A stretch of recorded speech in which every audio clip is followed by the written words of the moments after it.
Thank you so much for joining, both of you. I guess we're going to go into a sort of I'm trying to make it an organic conversation, but it's going to be, probably going to start with, introducing the both of you so everyone knows who's on the call, and then we can complete the introduction as well. So Ricardo's our SBS's finance editor, regular SBS World News presenter, and host of SBS Small Business Secrets program as well. And he's been at SBS for 10 years, celebrated 10 years anniversary very recently. And so, has worked for many other companies before. I guess coming on the call today because, he's been at SBS for 10 years and has had a really interesting journey and we'd love to hear more about that, Ricardo.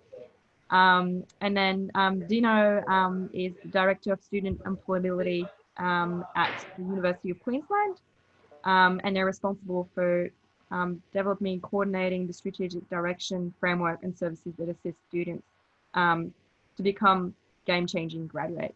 So I'm not sure if you want to add anything to that, Dino? No, I mean, my job is always quite interesting because people assume that I run the career service, which is one of the teams that we look at. But what we actually look at is engaging students in experiential learning opportunities. So getting them involved in things from which they can learn, develop and grow. And I think that does link into some of the things that we're going to talk about in terms of the value of your lived experience and how you bring that value to the workplace, how you bring it to a team, and how we actually need to valorize everybody's lived experience because it does bring knowledge, understanding, experience, and a lens through which to look at solutions for things. Thank you. So I guess, Ricardo, do you want to start by, telling us what you think being your authentic self means? What does it mean for you being your authentic self at work? I think it just means obviously being who you are. For me, it was a bit of a journey. Well, I hate using that word, but I think for me it was more about identity and knowing where you belong. So as a kid, I always knew I wanted to be a journo. And you've got to remember, I come from a Portuguese, very Catholic migrant family. Mum and Dad came to Australia 40 years ago. I was born in Wollongong on the New South Wales South Coast. My first language was Portuguese, so I spoke Portuguese before I spoke English. And I was born Ricardo, George, and George in Portuguese is with the letter J. So it looks like Jorge in Spanish, for example, but in Portuguese you pronounce it George. So it's Ricardo George Gonçalves. But because Portuguese was my first language, I'm not really sure what happened. When I started school, I don't know if I can blame it on the nuns or the teachers, but I was called Richard. So Richard just kind of stuck with me for a very, very long time, even to the point when I decided I wanted to be well, not decided, I always knew when I was trying to crack into the journalism industry, I stuck with Richard. I think part of me thought there aren't a lot of ethnic or different kinds of faces on television at the time. And part of me thought, oh, it might be easier if I just stick to this anglicised name or version of my name, Richard Goncalves. So I was Richard Goncalves all throughout high school, all throughout my first journalism jobs at Win News, at Sky News and Channel 9. And it wasn't until I was at SBS when the executive producer at the time in my first interview said to me, "Are you really a Richard or are you a Ricardo?" And it was the first time I was kind of asked that question. And I thought, oh, that's interesting. And just to put that into context, I'm such an ethnic, right? So I did Portuguese dancing. I did Portuguese school. I went to the Catholic school. I ate lots of Portuguese food. So it's not like I was Richard because I was embarrassed of my background. It was just, I just became Richard because that's what everyone was calling me. That's. So when I got the job at SBS, I thought, you know what, if I'm going to be working at an organisation that prides itself on diversity, I've got to sort of like walk the talk. And I've got a marketing background. So I thought, great, this is a good personal branding exercise. So I thought, let's go back to my roots. So I told all my friends, do you mind calling me Ricardo now instead of Richard? You can imagine Mum and Dad were super proud and super happy. Also the right pronunciation of my surname, Gonsalves, instead of Goncalves, because I was Richard Goncalves for so long. Anyway, it's weird. It's not like it was a big deal, because I think as you get older, the more comfortable you are with being your authentic self. And sometimes that takes time. And like we'll talk later on, it's okay not to know exactly who you are when you are younger, because that comes as you get older too. And there's lots of little pieces of the jigsaw puzzle that needs to come together. Yeah. Thanks for sharing that. And Dina, would you agree with that statement as well, that it kind of, as you grow older is when you start to really, you know, embrace? Yeah, and I think it's very interesting, because for me, being is actually, you have to think you're always becoming, you're always in transition, you're always developing, because as a human you have different experiences that will shape you. And so, you know, your history kind of defines who you are now to a certain extent, but who you are tomorrow is going to be defined by who you are now. So there's that constant becoming, and how those things influence how you feel about yourself. Now, from my perspective, slightly different to Ricardo, my history and lineage in terms of this becoming my authentic self at work is much more around gender and sexuality, and those things are actually very fluid. So national identity, or your history, and your family, and your culture can influence you very strongly. But when your culture is not linked to your family, but linked to your connections to community, that's also a slightly different thing, although it still creates a sense of self and a sense of identity and that belonging that Ricardo spoke about. The thing for me that's important in that is being able to recognize the value of that belonging, and the lenses through which you can see things as a result of those experiences and those senses of self and sense of belonging. Because you do ask different questions. And when we're thinking about why is diversity important in the workplace, it's because you come with different ways of looking at things and different ways of thinking of things, which means you become more creative as a team if you have more people thinking in different ways around problems, and you're going to find creative solutions. So my history is, you know, in terms of my sense of self, is I have constantly been becoming and changing. And in terms of location or geography, I was actually brought up in Hong Kong, and then I moved to the UK, and now I live in Australia. And so I've moved around a bit, and there's a sense of confidence that you get with moving and transitioning physically and geographically that I think is really important for people to think about as well, in terms of what experience can you get that will disrupt the concept of home, such that you can actually recreate your home in different places and spaces. Because again, that gives you a sense of self. Who am I in this different space? And how can I be confident in who I am? And how can I express that in a way that is useful, meaningful, creative, and innovative? I don't know if that answers your question, but I'm conscious that some of the things that Ricardo said really resonated with me in a very different way. But they're very interesting, that there's some similarities there about sense of self, becoming, the importance of history and community and identity, but that can shift and change depending on how comfortable you feel when people engage with you. And certainly when, Ricardo, you said about going into work and kind of saying, well, maybe it'll be easier for me if I'm just Richard.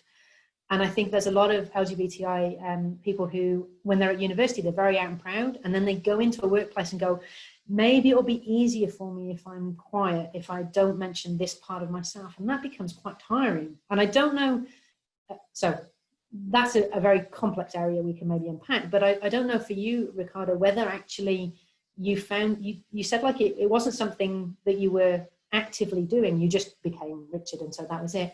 Did you feel that when you could become Ricardo that you had more courage, more energy, more confidence? Did it change how you felt about yourself? So that's an interesting question, because I don't feel like it ever hindered who I was, if that kind of makes sense. It was more a symbol of growth, maybe, by becoming Ricardo. That's what I mean about, I mean, it's hard to say, would life be different in my 20s? I mean, I don't know. I still feel like my career progressed, and it would have progressed if I was Richard or Ricardo. It wouldn't have mattered. I'm a firm believer in work hard and you'll be rewarded. And whether or not your appearance, your name, your sexuality is a hindrance, everyone would feel different depending on their personal experiences and measure that hindrance in a different way, if that makes sense. So I'm also quite a confident person, and I've always have been. Am I more confident? Okay, all right, let me have a proper think, because I think also growing up, I'm also quite conservative, and I'm coming from a blue collar family that moved from Portugal, just average Australians, average migrant Australians. I wanted to make sure I was always safe financially, if that makes sense. And I think that's Absolutely.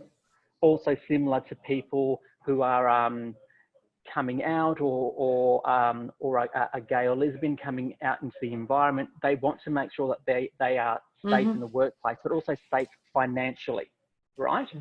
So I think you do start to take a few more risks once you become a little bit more secure. Now, when I say secure, I don't mean I'm a millionaire. I work at SBS. I'm not a millionaire.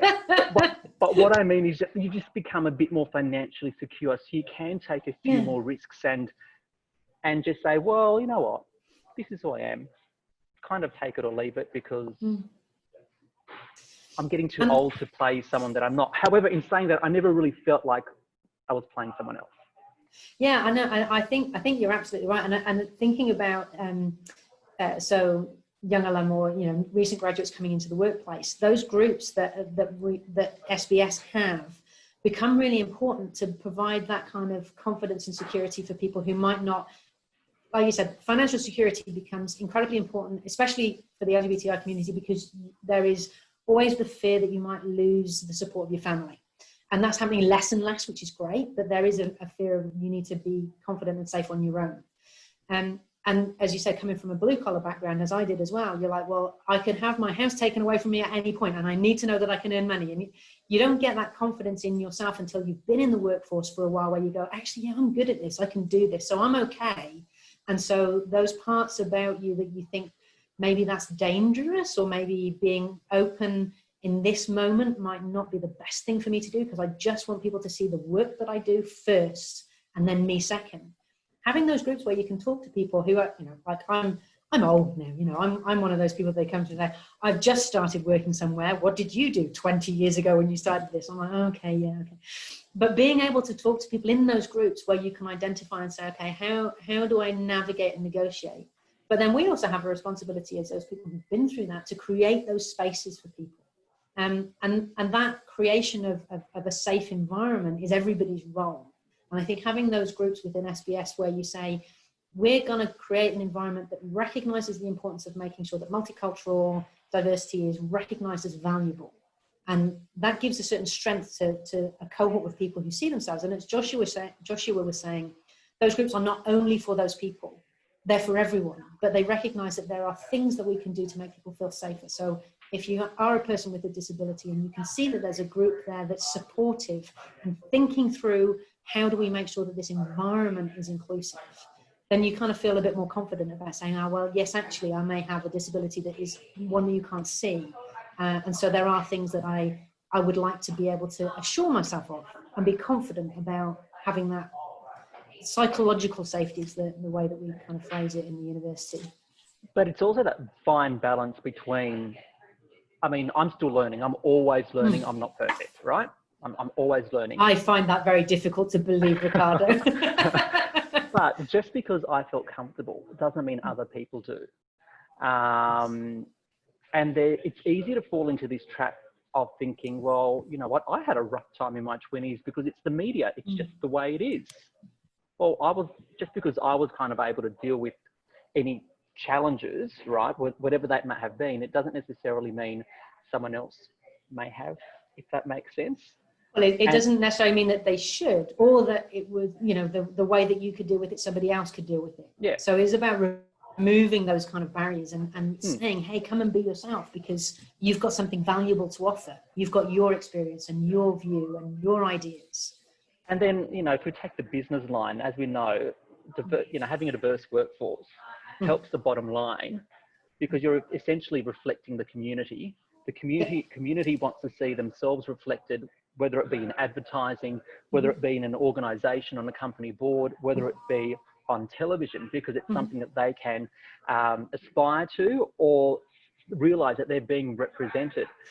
So what I've learned as I'm getting older as well, because, you know, whether it be on the LGBT side or the migrant side, I don't often talk about it publicly, but what I've learned is, and I don't necessarily have to, everyone's different, visibility is important. Yes. And even though you don't have to necessarily be an activist, but if you are just there being visible, that also speaks volume. And I think, just to pick up on that, and sorry, we'll let other people speak at some point. I think you're absolutely right. And I actually think that this is a thought that I've just had. I only ever watch SBS News, which is interesting. And part of the reason why I do that is because I trust SBS more because I see more diversity within the frame, you know? So SBS to me is honest and portrays everybody in Australia. Whereas if I look at some of the other news channels, I'm like, I might only be getting one view here. I might only be getting one way of seeing something. So I think the visibility and the representation is important for individuals to see themselves in that. But I believe genuinely that it fosters a sense of trust as well for me. That if I see diversity, I go, I'm more inclined to believe the information that I'm getting from this organisation. And I'm more inclined to want to engage rather than seeing something that's just neither me nor anybody else. Sorry, we just went off on one then. We were supposed to be being interviewed. So. No, that was kind of it's great. It's good conversation and it's really important stuff as well. And I guess you kind of touched on, both of you, on the fact that you're now kind of, you know, confident. You know what you've been through, challenges, and you know, you've just driven through them. But what advice would you give to you know, people coming into the workforce who feel like they don't have, they have to choose between financial security maybe, and then being their whole self, or they're going to put it second? What would you tell them? You want to go through first, Ricardo? All right. So if there was someone coming into SBS and was unsure about themselves, right? The first thing is, I think it's the company's responsibility to make sure that there is a clear work inclusion policy, so that this person knows this is what this organisation stands for, and this is how I can, you know, be made welcome. So as from an organisational point of view, I think that needs to be clear. So everyone that comes in knows I'm welcome. So you would assume that that new person would be able to find that policy easily. Secondly, I think, you know, it kind of goes both ways. It'd be wonderful if this person was able to come up to other members of the workplace and say, hey, how you going? Can we have a chat? Which I can understand would be very difficult for others. On the flip side, it should be up to us as older members of the I'm 39, I'm not that old, as people that have been... Oh God, I feel old now, I'm 45. Look how much grey I've got. But I think it's also up to us to go up to these new people saying, hey, how are you going? Welcome to the organisation. Is there anything I can do? But again, it goes back to that comment I said earlier about just because I was confident doesn't mean everyone else is. And even that's something I've got to change in my head. Like, I always found it easy to approach people, talk to people, find mentors. But that just because that's my personality doesn't mean it's someone else's. Yeah, I agree. I mean, I think for me, when I talk to some in a couple of organisations that provide mentoring support for young queer people going into the workforce, and I talk about, even before you start looking at an organisation, find out a bit more about them, find out what their policies are and what their ratings are. So there's the Australian Workplace Equality Index, where you can actually see what, you know, how inclusive is this organisation. So do a little bit of due diligence on the organisation first, find out how they present themselves, what they do, and how they actually frame themselves. And then, as Ricardo said, every organisation will have some kind of staffing group or support network, or, you know, ways of connecting, because for an organisation, you want to create networks within the organisation and beyond the organisation. So look at what is available and how can you connect in. And I said, I'm actually an introvert, which people find very difficult to understand because I do these kinds of things quite often. But I force myself to do it because I think that representation is so important. And I've been through, you know, my first 20 years in work, and I feel like I can help by passing that on. But I would have found it terrifying to go into a group, you know, right at the start of, you know, when I think about when I first started at work. But what I did have outside of work was hockey. So I was very involved in international hockey, and I had networks there as well. So it's not just networks within work, it's networks outside of work that you need to lean on and find people who you can connect with and just debrief about things that are happening or your concerns or your worries. And completely separately, one of the other things I think everybody should have is some kind of counsellor or somebody that they can go and talk to, just to kind of go, you know, I was going to swear then and I shouldn't do that. Stuff's happening and I'd just like to talk it through with somebody who's completely unrelated. You know, I think, you know, on the if you have a health plan that allows you to see somebody just once a month just to have a bit of a chat, it's a really, really good idea to just get into doing that, so that you just go, I can just park some thoughts that I had, or I can just go through some experiences that I've had and let that go. So it's a combination of have a look at the organisation before you start there.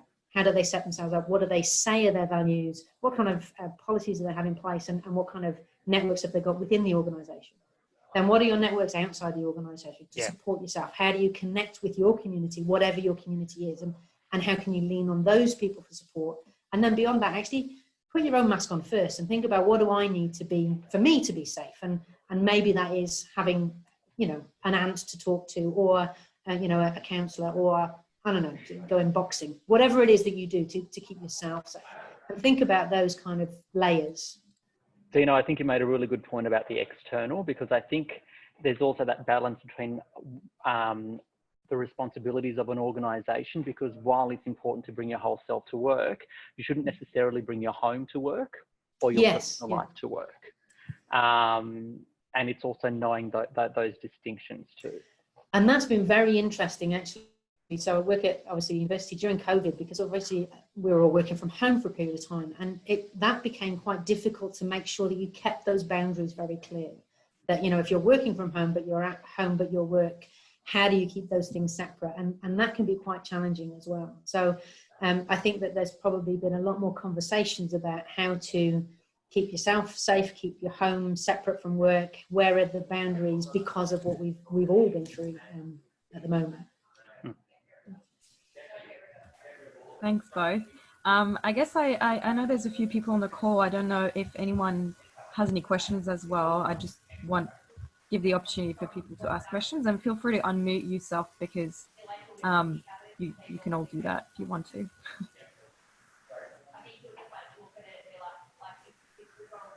Great. Oh, we've answered all the questions. How fabulous. Oh, no one? Okay. All right, cool. Awesome. And this is another thing that I have learned with thank you very much. One of the other things that I've learned through Zoom is it can be quite confronting to ask people to ask a question, because you've been sat quietly and you haven't been able to build up that kind of body language rapport with people, or get the eye contact and kind of feel more settled. So again, it's almost like you've got to be even more confident because you're behind a screen to ask a question. Interesting. Yeah. I mean, especially with those kind of conversations, which is about, you know, being your authentic self. That's quite a, you know, it's not an easy conversation for a lot of people. So understand if people are shy. And I think one other thing about that concept of the authentic self, I mean, without getting too philosophical, because this is what my research was on, is we have multiple selves. You know, as Ricardo said about, you know, being at home versus being at work. You can be slightly different people at home versus at work. And as I said, I'm an introvert. And so when I'm in work, I'm very extrovert, because I'm, you know, this is my job, this is my role, I do this. When I go home, I kind of go and play PlayStation and just go and be quiet and stuff like that. Those two people are still the same person. There's just different personas, there's different ways of being. And so I worry sometimes that when we talk about being your authentic self, it doesn't mean you have to be open 100% of the time, all the time, about everything. You can just say, I'm authentic in this moment for this purpose, for this reason, and this is who I need to be now. And when I go home, I'll just be quiet and I'll play my games and, you know, I'll chill, and that's okay. But all of those ways of being are still authentic. It's a really, really great point. And I think the other, you know, I know you mentioned looking at an organisation's values before. And I think the reality is when we talk about the authentic self, actually there are some parts of people that aren't appropriate in a workplace, and so it's not, you know, it's not a free for all in that sense. Yeah. But that's where I think, you know, having an organisation that lives authentically by its values sets out the kind of framework around we want you to be the best version of yourself. Yeah. In alignment with kind of our values in the workplace. Yeah. And so I think that's a really nuanced kind of conversation, but I think really interesting. Thank you. Well, I think isn't that just a reflection of what it means to be Australian at the end of the day? Same kind of thing. You know, you've come from different parts of the world. We all have different cultures, but we all have one goal to make Australia a better place. And this is such a, you know, it's top level conversation, and it might be a bit of a long bow to draw, but like it's the same thing. We're all coming from different parts of the world to a workplace, right?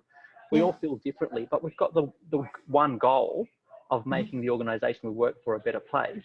My philosophy when I come to work is that if I'm not having a good time and if I'm not challenged, then there's no point in me being here, because what am I doing? So I make sure I come in, I love what I do what I do, and then I leave.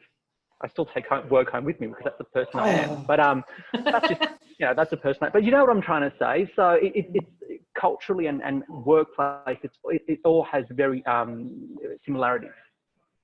And I think this is the thing, that's about the valuing diversity piece and saying, you know, to have a really interesting and engaging workplace, you want to have as many different voices and different thought processes and different histories and different cultures and different ways of thinking as possible. You don't want assimilation, you want diversity, because diversity breeds creativity and innovation and interest. Like you said, Ricardo, about being challenged. I love it when I'm in work and people go, no, I don't agree with you. Because I'm like, oh, why? What have I missed? What do I not understand? Tell me tell me what I should think, how I should think differently, or what I've missed or misunderstood. So I love those moments when people actually challenge me, and I look forward to them. And I think the question we've got there is, how can we contribute to our workplaces to make them feel more comfortable being their authentic selves? For me, it is about being open to challenge and moving towards that. I think being open to challenge and saying, I want to be challenged. I want to be questioned. I want people to say, I think you're thinking about this in the wrong way. Because those kinds of discussions really create the innovations that you want.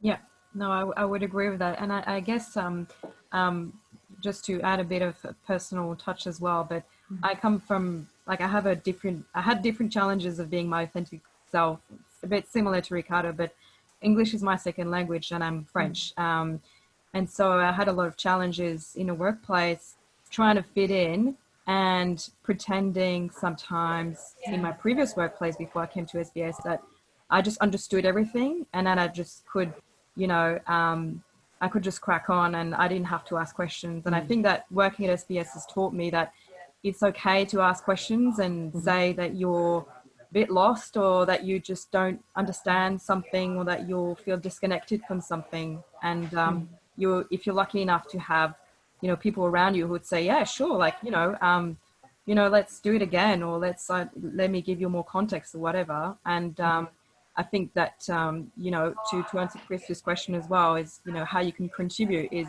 if you're a people manager, for example, just make sure that you create that space, but as an individual, make sure that you also can be open about some of your challenges, and it's not going to impact you. It's just create that conversation human to human. Yeah. I think that the thing for me is to always ask curious questions. So I want to know more. So I want to ask a genuinely curious question. I don't understand this. Can you explain it to me? So it avoids any kind of confrontation, but it enables you to challenge yourself in asking curiously. Genuinely, I want to know more. I think that helps. Samantha made a good point in that comment section there about not being able to be authentic. But I think with any type of minority group, or, you know, it's about just persisting as well. And unfortunately, a lot of whatever that minority group is, you've just got to keep going, and you've got to sometimes take that bigger burden, because if you don't make a little bit of noise or be your authentic self, nothing's going to change. And change takes a long time. And there are still, you know, experiences within all industries, not just TV or broadcasting, where change still needs to happen. When we had the discussion about media diversity, where SBS came out on top just recently. But if you do look around the commercial networks, you don't need to have that argument about, whether or not they're ultimately diverse, because it's on screen. You know what I mean? It's on obvious. the screen. Yeah. So you just need to keep banging. Yeah, and I think one of the things that links into that is I think that, going back a little bit to Krista's question about how do we make people feel more comfortable, I think that people need to recognise their own privileges. So you shouldn't have to have these arguments about some of the other news companies not being diverse. It's obvious, but they need to recognise that and say, actually, we're in a privileged position, and we need to change our assumptions of power, and we need to challenge ourselves. So I think recognising your own privilege and acknowledging that allows other people to say, well, thank you, you've recognised that there's a power play going on here beyond what I could describe. You know what I loved hearing? What I loved hearing the other day, and I wish I remembered where I heard it, but I was at home and the TV was on, and I heard an accent. I mean, I don't want to generalise it, and I shouldn't bring it SBS, but it would have been like a Western suburbs or a Southern Sydney or a Wollongong, where I'm from, tone of voice and accent. And I kind of went, oh, so I know that kind of a voice. Yeah. Why don't we have those kind of voices on TV anywhere? Because it's everywhere, and I still think there's a lot more diversity. I would love to hear that. And I think that's also one reason why, and I don't want to go off a tangent, but I think that's one reason why you see streaming services like SBS On Demand, but like in Netflix's and Netflix, for example, has got a massive array of diversity when it comes to programming. Huge, right? And I think that's why audiences sometimes are moving away from commercial TV, because there is diversity in other places. And that's one reason why I'm proud to work at SBS, because you do have that different look. I would still love to hear even greater diversity, greater diversity of voice. Just more diversity, I think, is a great thing. So I was back in the UK when Hugh Edwards took over at the BBC, and I'm Welsh as well. So he took over at the BBC, has a very strong Welsh accent, and there was a big hoo-ha because they were like, well, you can't have a newsreader speaking with the Welsh accent. And I was like, it's fabulous. It's this beautiful accent. Like you said, it was that I heard it on the news and I was like, hang on, I can hear somebody on the news who sounds like the people that I live with, and it really does make a massive difference to hear, and I don't hear this in Australia. I've only been here since 2011. I live in Brisbane. I don't hear on the TV different accents. I can't differentiate between different parts of the country because I don't hear it. I've only lived in one place here, but in the UK, I could hear, whether you came from Yorkshire or Lancashire or Scotland or Wales, so there is definitely a paucity of that visible and aural difference in Australia. And the one thing I'd share when it comes to being authentic and with the voice thing, and it's one of the biggest lessons I learned as a kid. I was working at Channel 7. I was very green. I would have been 21, 22. I was sitting next to a presenter called Anne Forward. For those that remember, she was an anchor at 7 and Channel 10. And part of my job was to call into the radio stations, 2GB, for example, and do a finance report, right? And I remember picking up the phone and I did the phone. Oh, the Australian share market did this, blah, blah, blah, blah, blah, blah. And I hung up the phone. And Anne Forward turned to me and she said, and she actually called me Ricardo. She always called me Ricardo, Ricardo, not really knowing that was my background. But anyway, she goes, Ricardo, tell me, what did you just do there? And I said, I was doing a finance report for 2GB. I said, no, tell me about, what were you talking about? I said, the share market. And what happened on the share market? And I'm like, that it rose. And say, see that tone of voice you're using with me having a conversation? You should use your voice when you're doing the news, not a voice you think you should be doing. In other words, being someone else. And even that's just a small story about being authentic and connected to an audience, because you are who you are. But also what's so important there is you were given permission by somebody who had status and power.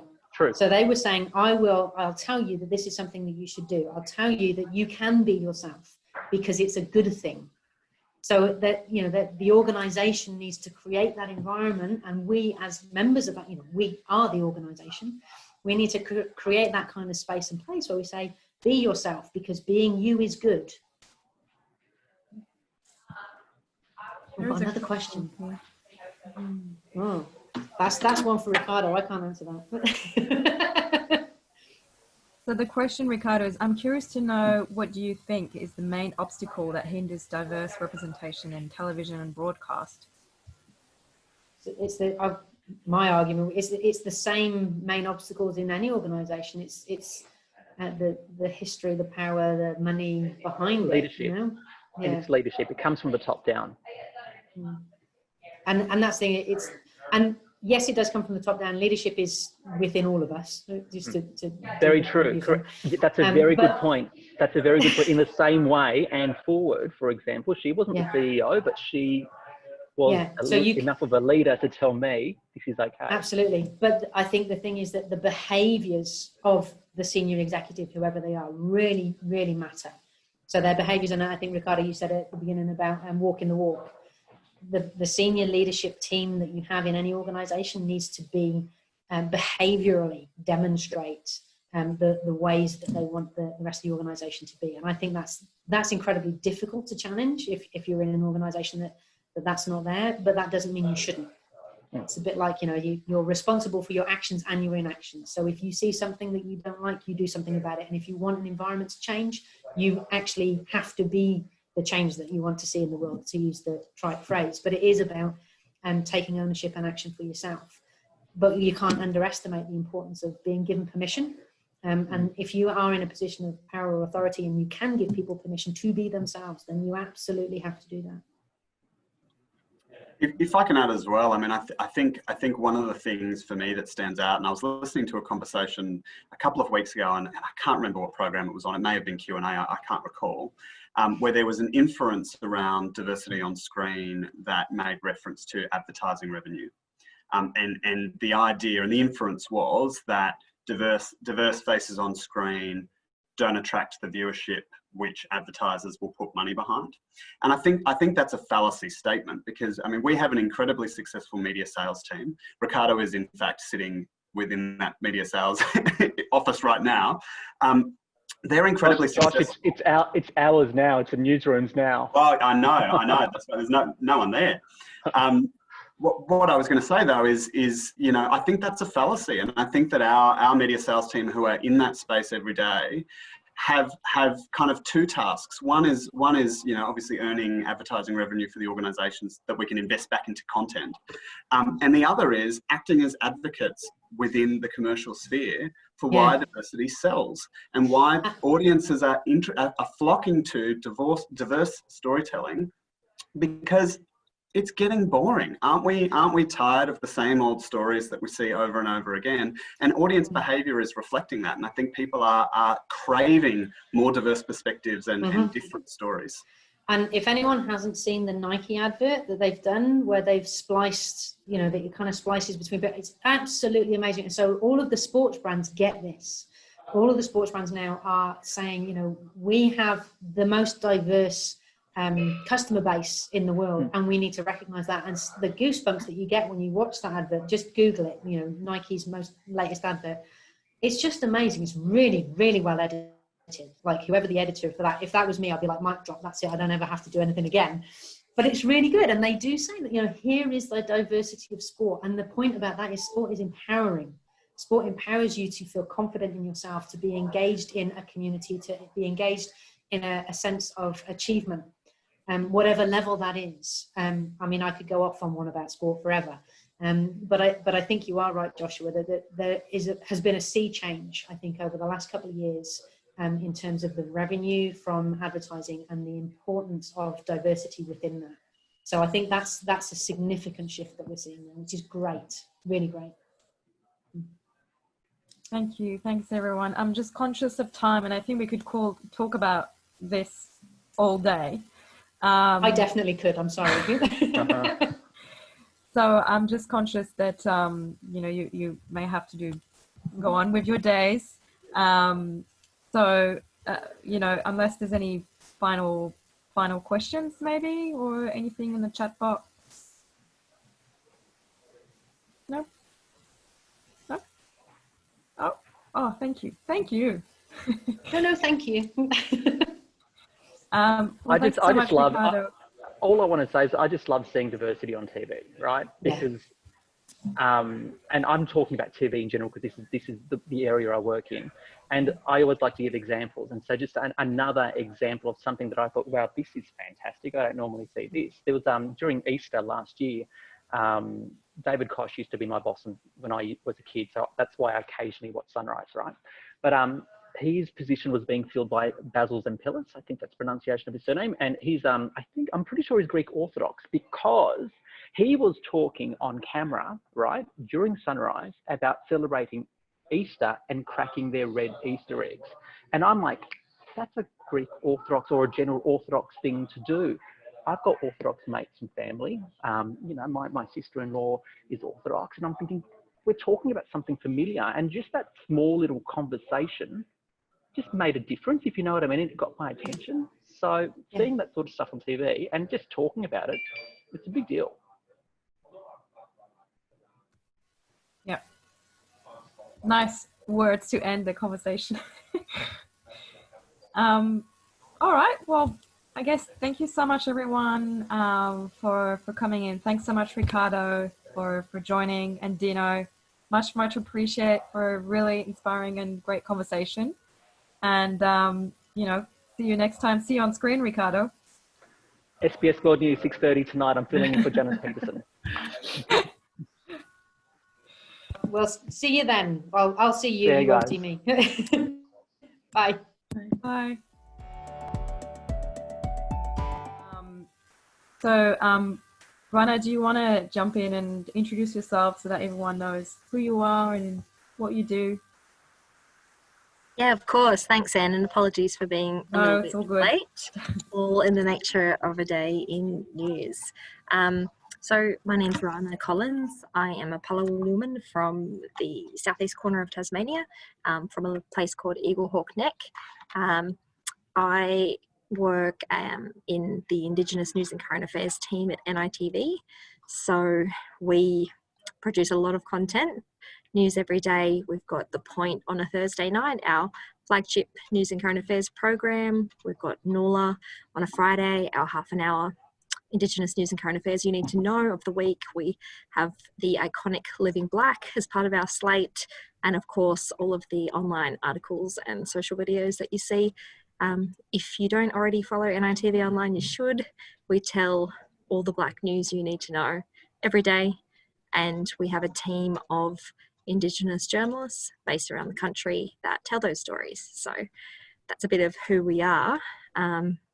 We've been around since 2007, and NITV was formed after the Royal Commission into Aboriginal Deaths in Custody released its findings in 1991. And one of the key recommendations was that we needed a safe space for our communities to consume news. So yeah, we've been going since 2007, and we've been free to air since 2012, becoming a part of the SBS family. So that's a bit about who we are, who I am, what we do, and the kind of unique voice that we provide in the Australian media landscape. Thanks, Ryana. And for people who joining this call as well, on our career booth, we've got some links to NITV's social accounts as well. So please come in and jump in and follow the great content there. So it's all there. If you have any questions as well, I can send them as well separately. So I guess, Ryana, do you want to tell us a little bit more? So obviously you're involved in a process of soon recruiting for a new cadet, and so it's very exciting. And I guess for people on the call, do you want to tell us a little bit more about what the role is, and kind of what it entails and what's the program like? Yeah, definitely. So the cadetship is a real opportunity as a career escalating moment. I think very rarely in your career do you get 12 months of training in any industry, and essentially that's what the cadetship is. So it's most commonly filled with someone that's recently finished their journalism degree or their sort of tertiary qualifications, education, and the cadetship. So it's an identified role. The cadetship, there's 4 cadets each year at SBS, and one is an identified position for an Aboriginal Torres Strait Islander journalist. And the position is 12 months of training. You spend a month in each division of the SBS News and Current Affairs team.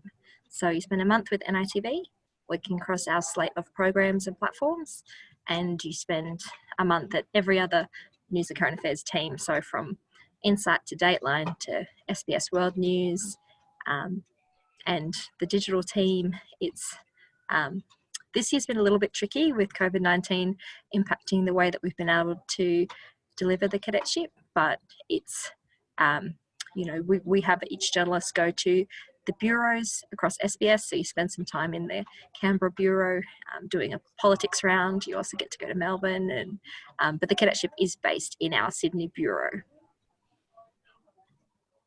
Nice. And what would you say, I mean, one of the questions was around, you know, what are you looking for in the kind of candidates who are applying? What is it that you're after? I mean, the cadetship, it is highly competitive. It's, you know, our foot in the door of the industry. And as I said, it's a career escalator. Some of our previous cadets, you know, Rachel Hocking did her cadetship 5 years ago, and she's the co-host of our flagship program, The Point, alongside John Paul Janke. So there are so many opportunities and doors that the cadetship opens for you. It's trying to backtrack to the other half of the question that you asked, Anne. Qualifications, what are we looking for? So yeah, we're looking for someone that has tertiary study under their belt. We're looking, you know, experience is also a really helpful thing to have in going for the cadetship, and whether that's an internship or writing, you know, for the university paper or contributing to your community in some way. They're all really helpful things. But yeah, definitely, if you're interested, apply in the cadetship. I think the ad's going up next week for the 2021 cadetship. Yes, we're putting the ad next week, and then we're running the campaign for, I think, 3 weeks. So the ad would be open for about three weeks, and then or 2.5 weeks, and then the cadetship actually starts in January. Is that correct? January. Yes. Yep. Yep. So I guess we wanted to leave it open so that people can have the opportunity to apply. Yeah, so the cadets only starts from next year. And so in terms of, you mentioned, you know, Rachel, but is there any other examples of people, journey that you can think of that you could tell, you know, how amazing this platform actually is for future journalists? Yeah, there's so many journalists that have gone through the cadetship at both SBS and NITV.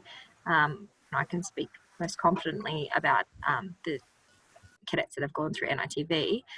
So the likes of, you know, Nakari Thorpe, that was, she went through the cadetship, and then she was our political correspondent, doing the politics beat out of Canberra, and she's now working at SBS World News. Brooke Boney did the cadetship many years ago and is obviously now a key face doing all kinds of media at Channel 9 and working on the Today Show. Yeah, there's many people that have had huge success going through the cadetship. Our current Queensland correspondent, Douglas Smith, did the cadetship a few years ago.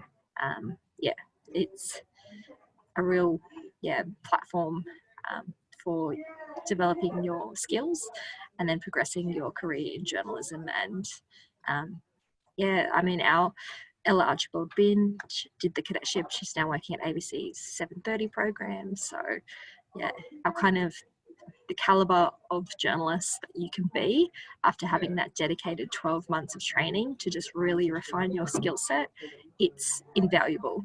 It's invaluable for your whole career. And I guess, you know, for people who don't know us as well, so you introduced NITV before, but, you know, what kind of thing would you say are making our program at SBS and ITV so special, as opposed to other organizations? And maybe you can tell about, you know, why you like working where you're working and what you love about your team. Yeah, sure. Well, I mean, our voice, NITV News, we fulfill a very unique role in the Australian media landscape. We provide a platform for primacy of Indigenous voices and perspectives. This is a news service provided by, for and about Aboriginal Australia. So it's made by us, for us. That's very distinct offering. And we get to work on stories for our communities every day. That's such a unique opportunity. I've worked in newsrooms right across the country. I've worked in commercial newsrooms, and I can tell you that working on worthy content and working on stories that really matter, that change people's lives, that's the best type of journalism that you can do. So yeah, I can't speak highly enough about our team and the work that we do and the way that it delivers for our communities. Thank you. Does anyone have any questions for Ryana? Because I'm bombarding Ryana with questions.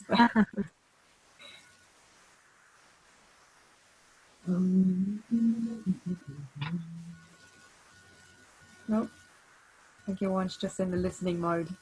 I'm going to try to find a video of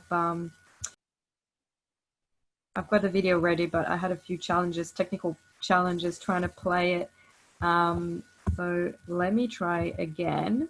I've got one of Nakari's video and talking about her experience being a cadet. So let me try to find it.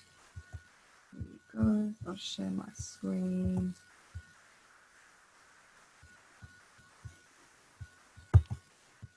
Okay. Got it out of Facebook actually. I'm going to try to play it and see how that goes.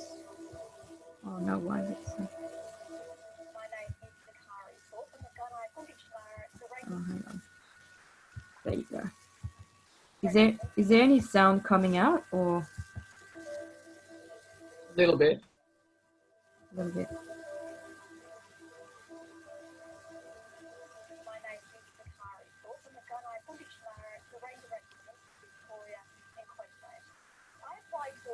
It's pretty soft.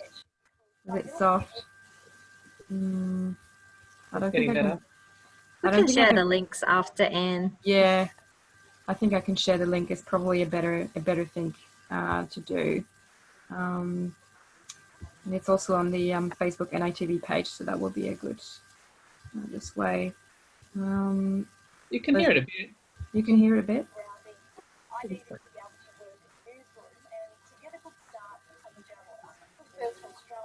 It looks good.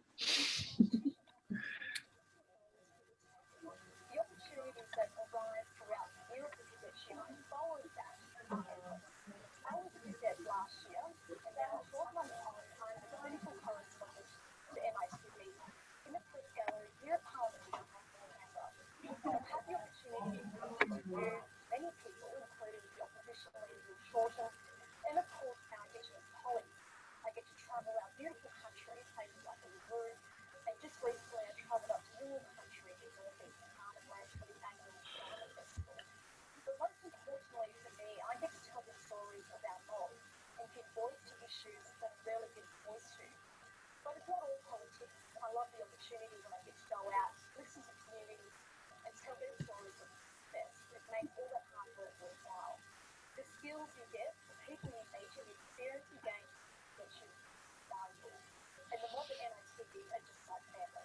It's an amazing opportunity, and I would encourage anyone out there who wants to be a journalist, a storyteller, and most importantly, want to give voice to our mob to apply.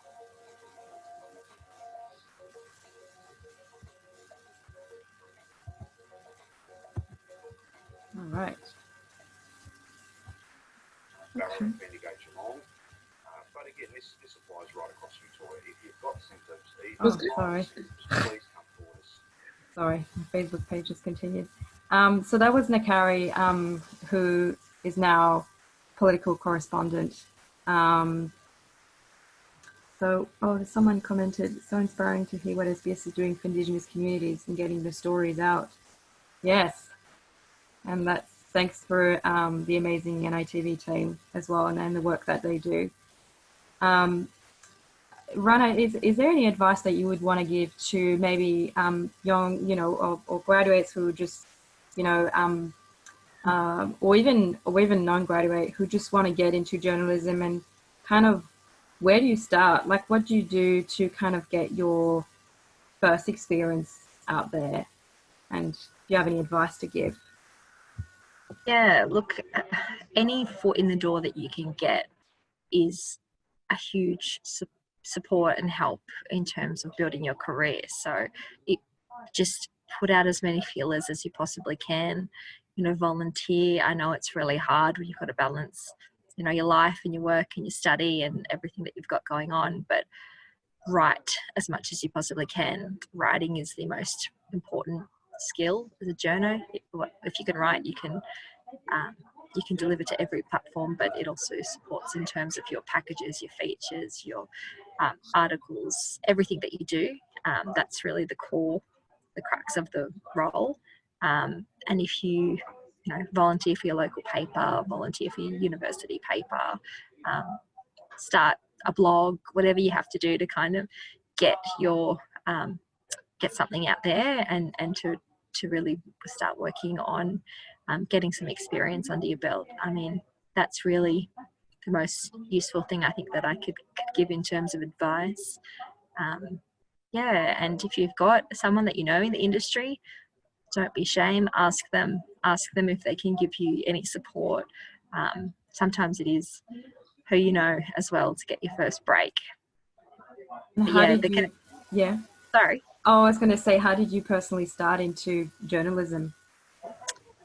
Yeah, so I come from a family of storytellers and journalists. So my dad is a journalist and my grandfather was a journalist, and I wouldn't say that that's why I wanted to get into the career, but it happened. And I studied journalism straight out of high school.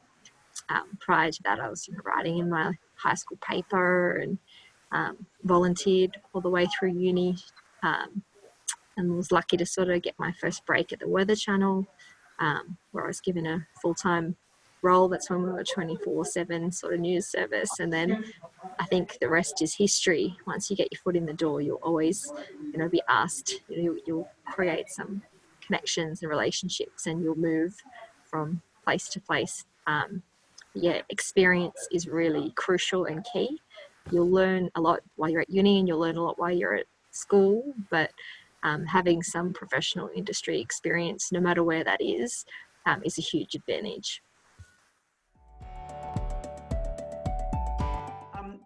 So I guess the key thing, and I thought I'd maybe give you some background around, I guess, where our current state kind of came from. So SBS has always been a really diverse organisation. We are our nation's multicultural and Indigenous broadcaster. And we are funded by government to serve that function and ensure that multicultural stories and news in 68 different languages are shared throughout Australia to address the needs of our multicultural and Indigenous communities. On the flip side, whilst it's really important to have representation in media and diversity on screen, it's also really important that our workplace culture reflects that as well. So we've had an inclusion strategy in place since 2018. Before that, SBS was still a really diverse organisation, but it was probably more organically so, as opposed to having a purposeful strategic drive. And of course, the business case around inclusion has been clear to us for years, but I think it's probably worth spelling out again. The way that we think about diversity is it's not just about hiring people with diverse faces or a diverse lived experience. That's actually not enough. It's great to have a diverse workforce, and having a diverse workforce gives you diversity of thought.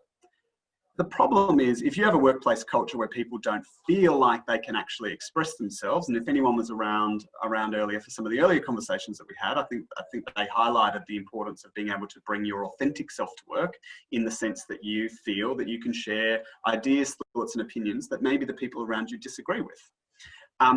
That's really important to us. And that's when we talk about inclusion, that's really what we're talking about. We're talking about the underpinning culture that allows the diversity that's already reflected in our workforce to actually feel like they can share with us their genuine thoughts.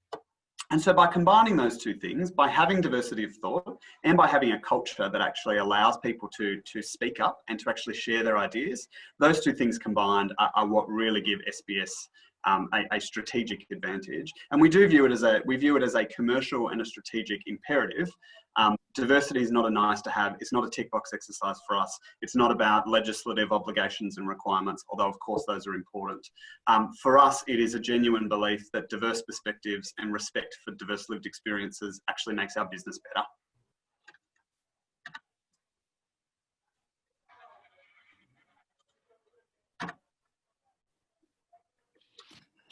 So the makeup of our workforce, this slide, we are getting a brand new slide drawn up for 2020. This slide is actually from last year. You can see that SBS is quite a diverse organisation. So about 50-50 of our, we have a gender split that's about 50-50.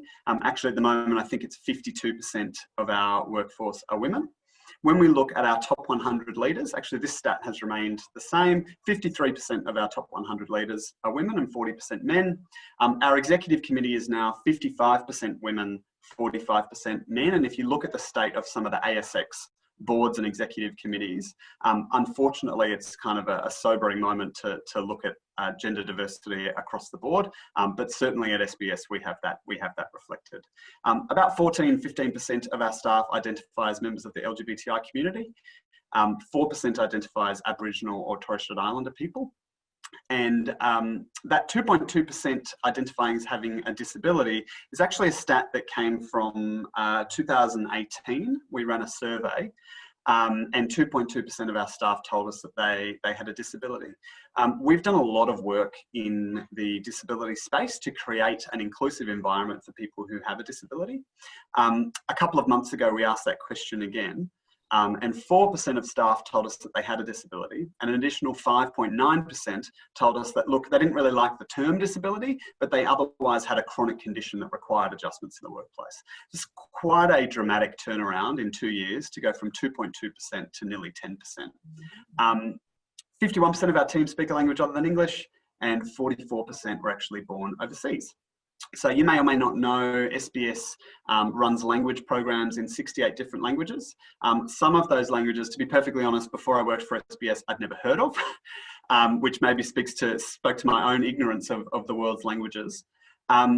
But finding journalists who speak those languages and who have the skills to be able to be hosts on radio can be really challenging. So oftentimes we have to turn our eye overseas, and we have a lot of our staff who are actually from overseas who we've brought to Australia to be able to deliver the news to those language communities.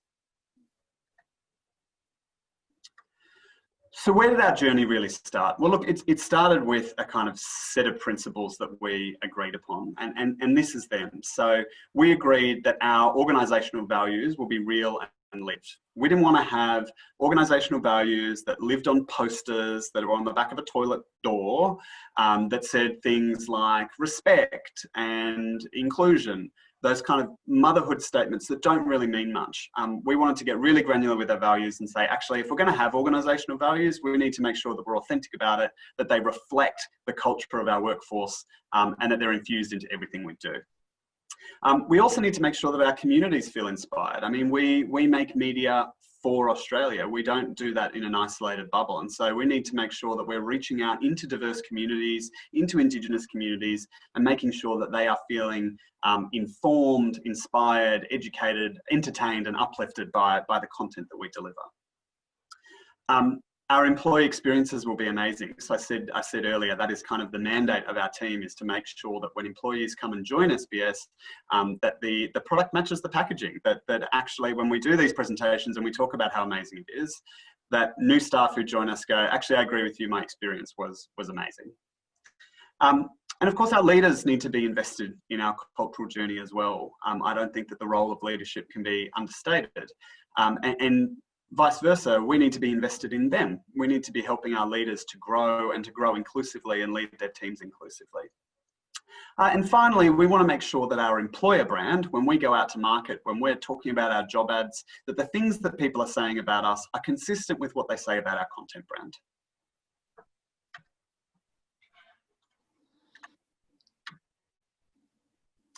So I spoke about those organisational values before. And so we undertook a process where we engaged with staff over a number of months. We did focus groups, we did video competitions, and effectively we asked our team, what does it mean to work at SBS? And what are the personal values that you feel are amplified when you come to work? And we went through a process of kind of moderating those down, collating them into themes, and we arrived quite collaboratively with our teams at a set of 5 values that we feel authentically reflect the culture of our workplace. Those are, we are bold and brave. You know, SBS is the smallest broadcaster in Australia, and yet we punch above our weight in almost every category. And we can only do that because we're brave. I mean, we try stuff that other people haven't tried. We put stuff out there. We provoke with purpose, and we're not afraid to fail. You know, failure and incompetence are two different things. Actually, if you intentionally set out knowing that you might fail and that you're going to take learnings from that, we really encourage that, and we really want people to feel like there is room to fail if we're going to learn and grow from it. We embrace difference, obviously. You can see there we've got our hosts from the Mardi Gras. SBS is all about diversity and inclusion and reflecting a contemporary modern day Australia. We're audience obsessed. At the end of the day, the stuff that we do is not for us. It's great that we have an awesome workplace and we get to feel good about coming to work every day. But ultimately, we're there for our audience, and our audience are all Australians. So we need to make sure that the content that we're delivering, the workplace that we have, is focused on an amazing experience for our audiences at the end of the day. We engage and participate fully. So if you come and work for SBS, there's no sitting on the sidelines. There's no, oh look, that's not my bag, that's not my job, I'm just going to stay within my guidelines. We encourage everyone to get involved and engage and participate fully, whether that's through our work on diversity and inclusion, whether that's coming up with content ideas, whether that's sharing your ideas about things we could do differently in the workplace around COVID or around our workplace culture. Engaging and participating, and the workplace has set up the ability for staff to engage directly with our senior leaders and give their feedback, and that's really important to us. And then, oh, God, I'm flying all over the place. Our final value there is we look out for each other. I mean, we are a workplace that are often dealing with sensitive news topics. We have an Indigenous news team who are out in community dealing with things that affect them, not just at work, but actually when they go home as well. The same thing with a lot of our language communities. And so it's a really cornerstone part of our culture that we genuinely look out for each other, both personally and also professionally as well.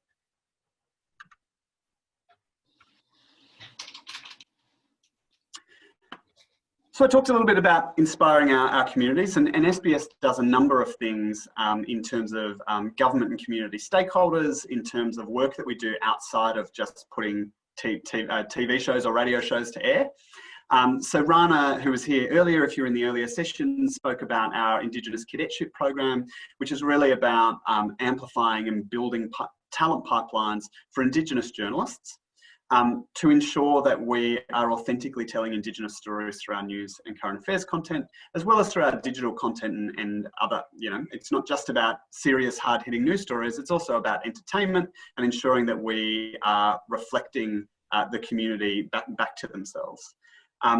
Every year we run a national languages competition in schools to really encourage children to learn a second language.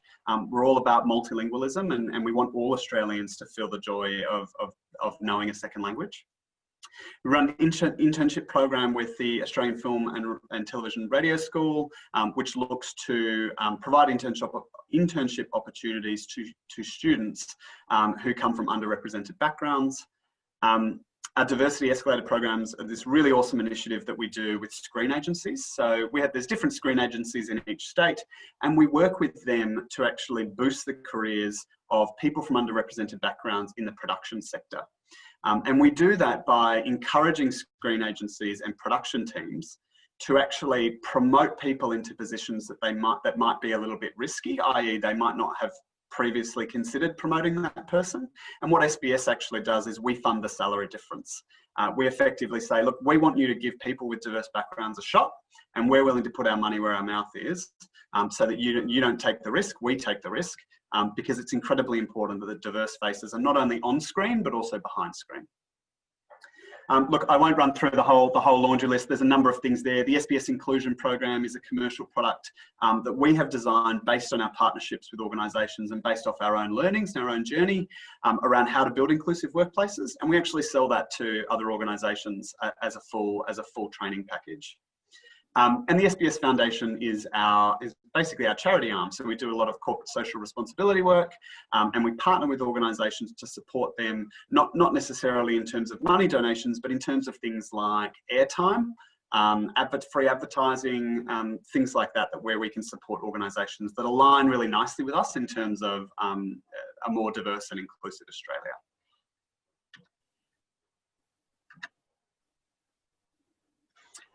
Now, for those of you who are potential upcoming job seekers or current job seekers, this one's probably going to be of the most interest to you. So I spoke about before how we want to create amazing employee experiences. And we do that in a raft of different ways. I mean, we spoke about we have an inclusion council that has staff representatives on it, that has our executive team and our managing director involved, where staff can actually directly to the most powerful people in the business share their feedback, and we turn that feedback into action plans and drive that back through the business. So some examples of some of the things that we've done is we do inclusive design practices. So if you've not heard of inclusive design or universal design before, that is whenever we're designing a product or a process or potentially even content, that we put that through a process of inclusive design to ensure that process, whatever it is that we're working on, is made with a diverse audience in mind. So we want to make sure that when we're streaming, that when we're putting things on television, and right down to our internal processes, that we've considered every possible perspective and make sure that we design things for everyone. Traditionally, we tend to design things for the majority, and then unfortunately people who are outside of that get kind of left out in the cold. And a really clear example of that in society is people with disabilities. Cities are not built for people with disabilities, and you need to take purposeful action to redesign workplaces to be accessible to everybody. We also have really stringent KPIs around things like employee trust. So for us, we actually measure ourselves by asking our employees whether they trust us, and we actually have tracking KPIs that are attached to that. So it's a real business metric for us. We take it seriously, that we build trust with our teams, that when we say we're going to do something, that we do it, and that people trust that when we speak to them and we share messages, that it's not marketing, it's not hype, it's not leadership BS, excuse my language, but that we're being genuine. And that's incredibly important, because if we want Australians to trust us, how are we going to get Australians to trust us if our own employees don't trust us? We've also revamped our induction process to ensure that when people come and they join SBS, that they understand what we're all about, what our culture's like, how do they get involved in these employee action groups, how do they give feedback, and making sure that that's a really consistent and ubiquitous kind of experience for everybody. And of course, we're change ready. We're ready to change. The whole process that I talked about with getting employee feedback means that if employees give us feedback that stuff's not working, that we need to be prepared to change, and we need to be prepared to shift, and we do that regularly. So we are very change ready, and we have to be comfortable with change as well.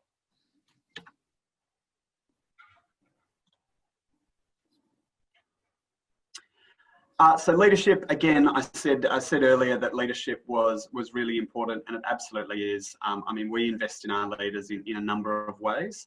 We have a bespoke leadership program.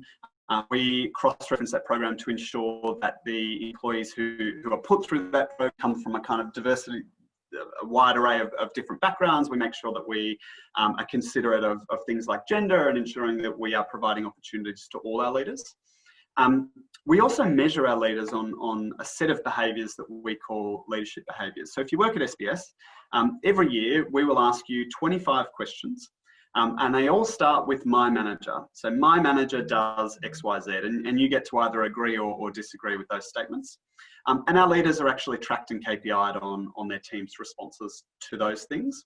And really that's about us ensuring that when we talk about leading inclusively, that we are able to define what that means in terms of behaviours, and that we're able to hold leaders accountable by their teams telling us whether they are in fact leading inclusively and engaging in those best practice leadership behaviours.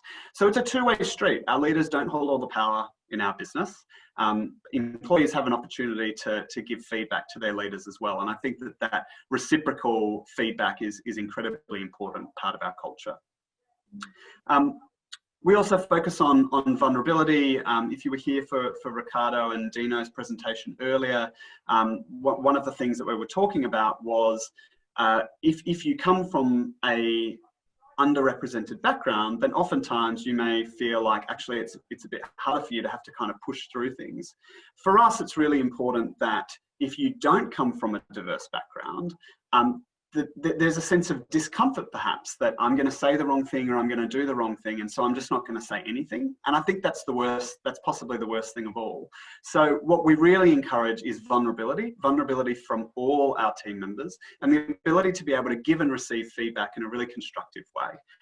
So that you don't have to feel like you can't give feedback, but also the person you're giving feedback to doesn't have to feel defensive or like they have to defend themselves, and they can see it as an opportunity for growth. So that's something we're really focused on when it comes to leadership at SBS as well. I see we've had a question come through the chat. Bear with me one tick. Is SBS offering any internship opportunities to international students? Look, it depends on the role. So internship opportunities, that we have a couple of structured programs, and we also have sort of more ad hoc opportunities. In terms of international students, it really depends, because it depends on a couple of things. It depends on your visa and your work rights. If you have work rights to work in Australia within the field and a relevant qualification to work within a field that we're offering an internship for, then yes, there's no barrier to international students, but it depends case by case, because it really depends on, number one, your work rights and your visa, your qualifications, and also the job role. So I don't know if I've answered that question in a very roundabout way, but it's challenging to answer that broadly. But yes, we do look at international students as well. No problem. And look, probably, if I'm perfectly honest, probably the least important part in terms of our internal culture, but a really important part for Anne and I when we are going out to community events, when we're at things like this career fair, it's really important for us that our employment brand matches our content brand. So that's the things that people are saying about us, what you say when you go to your families tonight and talk about what you did today in this presentation that you saw. It's important to us that people view SBS as an inclusive workplace that they might want to actually come and work at, because of course we want to attract diverse, high-performing, high-potential talent all the time, and that's a constant challenge in the media landscape. And for us, our commitment to diversity and inclusion is what sets us apart from all of the other broadcasters in Australia. So yes, that involves marketing. Yes, that involves branding. It absolutely does, because it's all about sharing the stories and sharing the messaging. But it's also things like getting feedback from our candidates when they go through our recruitment process. Even if you don't get a job with us, we really want to know that your experience was exceptional, you know, up until the point where unfortunately you might not have got the job. But that kind of feedback is incredibly important for us to iteratively make a better and better workplace.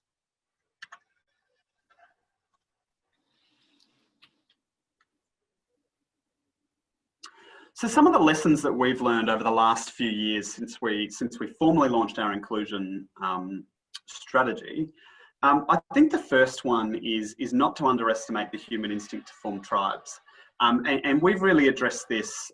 You know, people tend to form cliques. It's just natural human behaviour. That's how it works. And that's a potential challenge for us, because if you want to create an inclusive workplace, you can't have little cliques left, right, and centre, because they are by their nature exclusionary. So one of the things that we have done is the Inclusion Council that I mentioned before has employee representatives, or what we call employee advisory groups. Now, those employee advisory groups, we have 5 of them. They're focused on kind of different demographics. And different barriers to inclusion for those demographics.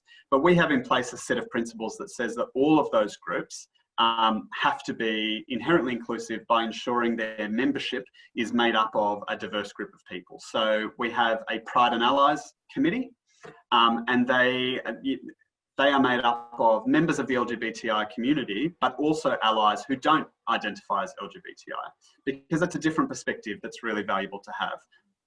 Likewise, our Gender Equity Committee, we aim to have 50-50 representation from men and women, and we also ask them to take into account non-binary folk and other gender-related issues that actually aren't, you know, we tend to kind of classify those as part of the LGBT community, but actually they're gender issues, not sexuality issues. So we're quite nuanced in terms of how we have those conversations, and having those principles has allowed us to have conversations that you know, we weren't having before.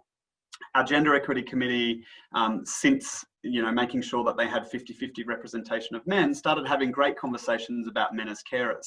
And as a consequence of that, SBS recently changed our parental leave policy, which had previously been was a maternity leave policy, and updated that to ensure that our policy was inclusive, that men had access to all the same leave entitlements as women did, that it was inclusive of same-sex families, people who adopted, people who fostered, people going through surrogacy. These were all conversations that perhaps might have been missed out on if we didn't have the diverse range of views within the room. The other thing that I think we've learned is just how powerful it is to have our senior leaders on board with this cultural journey. So I said before, James Taylor, who's the Managing Director of SBS, sits on the Inclusion Council. He is there every meeting. He's never missed one. And he talks directly to staff and takes on board their feedback. Having him as an ally is incredibly important, because it allows, if there are roadblocks and barriers to things, I mean, he's the Managing Director, right? So he can kind of kick those doors down for us when otherwise we might not be able to. So we've spent a lot of time garnering additional kind of executive and senior leadership support. And I feel really, really proud that we're at a space right now where the conversation about why a diversity strategy is important is not one that we have. Our leaders are fully on board with what we're trying to achieve, and therefore the disagreements that we have are around the how, not around the why. And of course, you know, we don't always get it right either. I think one of the things that's been a real learning for us is we have to be ready to change. I said that before, we have to be change ready, and we have to learn to pivot, and we try stuff out, we're bold and brave, we give something a go. If staff tell us they don't like it, it's not working, then, you know, we shelve it and we try something else. And I think that that's a really important part of being inclusive is always listening, and being ready to, you know, even if you might be really proud of an idea or initiative and you thought that it was really great, if it doesn't land, you got to let that go, and you got to listen to the teams and listen to their needs. I talked about trust as kind of a key metric before, and of course investing in our leaders, so that they in turn invest back in us. And I think, you know, the leadership tone that we set within the organisation is the #1 thing that will influence an employee's experience at work. People don't leave jobs because they don't like the job. They do sometimes, but the vast majority of the time, people leave the job because they're not happy with their manager, or they've had a negative experience with their manager. And so we need to ensure, if we want to retain the best talent in the industry, then we need to ensure that every manager and their teams have positive, constructive relationships. So, is it working? Why should you come and work for us? Well, look, it is working, and we know it's working because we track these things pretty closely. So the top graph you can see here, this is our levels of employee engagement. So this is the percentage of staff who tell us they are highly engaged, they don't want to look for work anywhere else. You can see there in 2014, it was at 56%, which is not great. 56%, that means that roughly half the workforce didn't really want to be there, weren't fully engaged.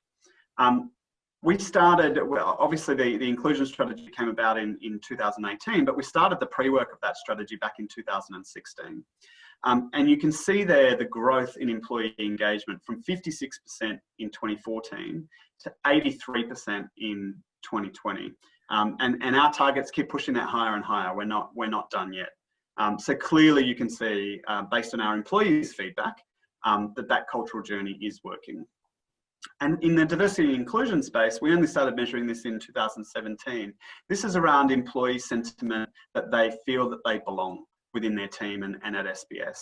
And reflect positively on our efforts in the diversity and inclusion space. And again, you can see there the growth from 74 to 81% in 2020, and we keep pushing the boundary on that. We're not satisfied yet, but those are pretty telling stories as to how our culture has shifted over the last few years in direct response to the work that we've been doing. So I might open it up to any questions. Well,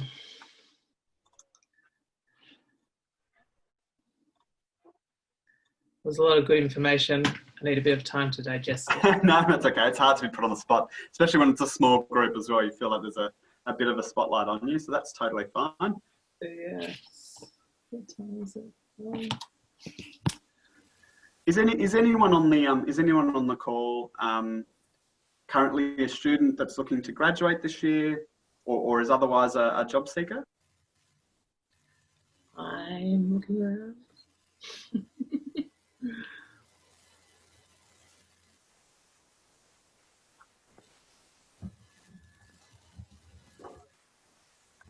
Okay, all right. Well, look, you got a question?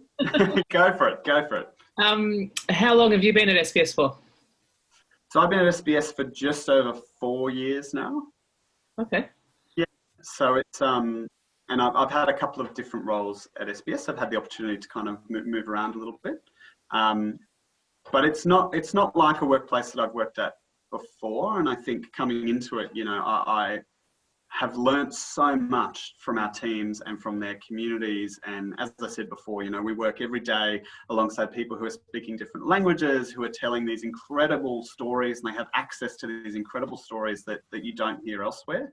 Obviously, during COVID-19, the bulk of us are working from home, which sort of changes the experience a little bit. But when we are in the office, we're constantly doing, events, pulling the teams together and really working on that culture in a really intentional way. So my experience at SBS has been awesome. Now, I would say that because, of course, I'm here at a career fair trying to encourage you to apply for a job at SBS, but I also happen to mean it. So hopefully I could hear whether it rang true or not. Yeah, that's right. Yeah. So what would you say is the best thing for you about working at SBS? The best thing for me about working at SBS, and you may have a view on this as well. I used to work for a commercial business that was I won't say what it was, but it was all about sales, and so it was about revenue raising for stakeholders, and that's fine and that's cool and it was a fun job. When I came to work for SBS, that shift in thinking that the purpose wasn't about making someone else money. The purpose was about changing someone else's life through representation on screen, through the stories that we tell, through the work that we do in communities, through the programs that we offer and accelerate in the production sector. Everything that we kind of touch on is about making Australia a better place to live in. And I think when you come home at the end of the day, and you reflect back on how your work contributed to that, as opposed to how it contributed to a revenue line. And I'm not anti-commercial businesses at all, but it's a fundamental difference in the value you take from the work you do. And I think for me, that was the biggest thing that I really quickly came to realise about SBS. And I think it's probably the thing that really keeps me working in the space. Thanks. I don't know if you have a different view, Anne. No, I'll probably build on that and say that for me the best thing is probably the people, and then because you work with people from different, different backgrounds, different stories, different everything, and then I've never learned so much about Australia than I have at SBS. So I'm very grateful for the workplace and all the initiatives that we do, and for me as well, like, different to Josh, but I also came from a different industry. I used to work in hotels and luxury hotels, and the luxury industry is very is not always very inclusive. There's not a lot of room for inclusivity. There's a lot of room for diversity, but there's not always a lot of room for actually sense of belonging. So coming to SBS, that was a real almost like a shock, thinking, wow, that's how people actually, you know, some businesses actually do stuff, amazing stuff. And it's very inspiring to see people from the top, like a managing director, being so involved into being part of the change rather than just sitting on the sidelines. And yeah, having an impact on people's life is something that's very energizing, and never had this in any places before. So. Awesome. Thanks. There was a question around, is there any upcoming internship opportunities in the music and sound field? We don't really do any music. That's not really our, our area. So unfortunately, specific to that, I would say no, but we sometimes have definitely some internship opportunities. We have some internship opportunities in our news and current affairs team, some in our audio language and content team as well. We have our more structured programs that is not in the industry that you're looking for, but around journalism. So there's opportunities, but just not specifically around music, sorry. The other question was, I'm doing a science course at the moment. I wonder how a person like me can fit into a workplace like SBS. Or what's a person like you? Is that because of your science course background? It depends what you mean by science. And I guess there's a place for everyone. It's more as if there's jobs that we have available that would interest you. STEM. Yes, 100%. We have a really big digital focus at SBS, and we actually have really large technology teams that work on our different products. So whether it's on our apps, website, you know, on demand. So there's a really big technology cohort, and there's 100% room for you in our organizations. We have actually hundreds of different jobs, so you'd be surprised of how many jobs we have, from journalism jobs to our developers or our technology lead or our, you know, oh, I can't, like, this is one of the things about working at SBS is that you've got so many different career options that you probably wouldn't even think about. But the answer is yes. The other thing I'd add to the STEM piece is, you know, it's not just about our technology teams. We also have a really large data and insights team that are constantly, you know, delivering data to us for our decision making based on audience behaviours. We have audience anthropologists who are researchers who go out into communities and understand our audiences and our kind of bespoke community. So depending on, I guess, the specialty of your degree or course, it's a little challenging to answer exactly what types of role, but we have lots of different roles that have probably cross-pollination of skill sets. So we don't have scientists per se, but we might have roles where the skills you would have as a scientist, as a researcher, would be really would come in handy.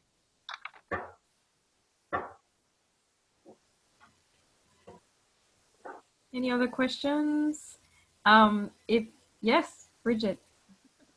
I was just thinking, my mum's very fond of ABC, so I hear a lot about funding slashes and cuts, and I'm wondering how does SBS get funded out of the same bag, or? No, so SBS is 70% funded by government. SBS is actually governed by completely different legislation to the ABC, and our funding is determined separately. So we've not had funding cut. In fact, quite a core part of our value add throughout COVID-19 has been delivering information about the virus and about the government's messaging around protective health measures in different languages. Because of course, as the multilingual broadcaster, you have a lot of Australians who don't speak English. And it's really important that they also get information about COVID-19 and they hear the government's message, they hear the messages from the Chief Medical Officer. So SBS plays an incredibly vital role in doing that. But to answer your question, they are funded separately. There's a question around, I heard about the hidden markets of jobs. Does SBS advertise their job internally mostly? Look, internal movement is definitely something that we're trying to foster and encourage. So it does happen that some roles that we have are advertised internally only, but a lot of jobs that we have are advertised externally as well. So I guess it depends on the role, but obviously retaining our talent and making sure that people can have internal growth is very, very important to us. And I would say that some positions, maybe casual roles or really short-term positions, aren't always advertised. So maybe that's one thing that is on your mind when you talk about hidden markets of jobs, and especially in our production, sometimes it goes very, very quick and in and out kind of thing. So there's maybe those jobs that are not always being advertised, but they would be the exception, not the rule.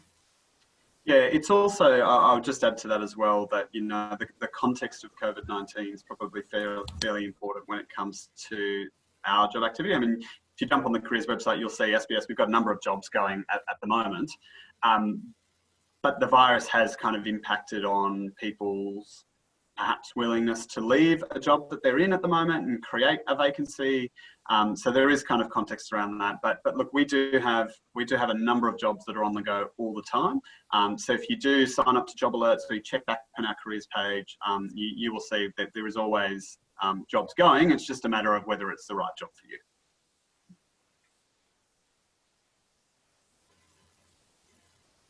Got another question. What would you say is the most challenging, say, weakness that SBS has that you have to manage? The most challenging weakness? In what sense do you mean? Well, I could just say it more simply, which is, what's the worst thing about working at SBS? The worst thing? Yes. I was trying to be a bit more diplomatic with making it into it. Well, I would say... You go, Anne. Oh, sorry. I was going to say that we have a lot of things that we want to accomplish, and sometimes, we don't have. We love to have a vision, and then we're driven by our purpose. But there's a lot more that we would want to do. And one of my sometimes frustration is that I want to do a lot more than I can. But I guess it's the everyone kind of problem that there's always more that you can do, and sometimes you don't have the time or the resources, and but that's not specific to SBS. I think that's specific to a lot of workplace. Thanks. Yeah, I was going to say, I mean, our Sydney office is based in Artarmon, and there's just not enough cafes and restaurants for my liking, but I make do. I will say though that our Melbourne office is based in Federation Square, so they are perfectly sorted when it comes to that. That's a very good point, actually. I didn't think about that. Food's important. Absolutely. Although working remotely, we've had our best coffee in town, which is our kitchen. Kitchen/Deliveroo, which, Yes. Any other questions for either Anne or myself before we wrap up the session? Or questions that we can ferry to Ricardo and Dino and Ryana?